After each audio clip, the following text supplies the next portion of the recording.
transgenderism is increasingly a part of American life. Now, a man wants to be trans-aged.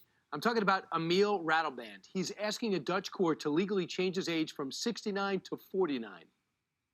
I feel I suffer under my age. When I'm really 49 again, I will have a baby again. I will buy a new car again. If I have that age again, I have hope again. I'm new again. And the whole future is there for me again. Ratelband also says that lowering his age would also let him do better at the job and dating markets. Sounds like a good deal. Author and columnist Mark Steyn wants to weigh in here. Mark, why not? If we don't have to declare a gender, why declare an age? No, we've basically repealed the facts of life so that on your birth certificate you can leave the sex blank as they did with a baby in British Columbia, because its mother is a non-binary transgender who wants the baby to make up its own mind about what sex it is.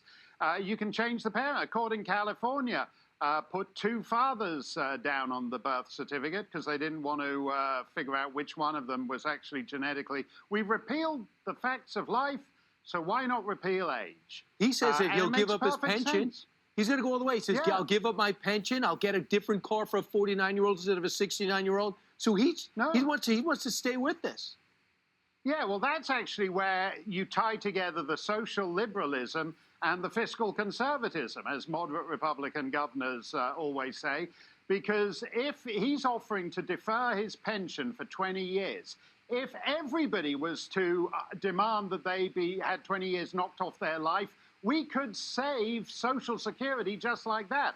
The pension crisis of the Western world, the public pensions crisis, would suddenly go away. So in that sense, if 50 is the new 30, as they say in the fashion magazines, let's make it literal and all defer our pensions for 20 years. So, Mark, what's my takeaway? I have to run, but I want to feel better about myself after this segment because I've never been more confused. What's my takeaway? Well, we all have the right to self-identify, Brian. I identify as Brian Kilmeade.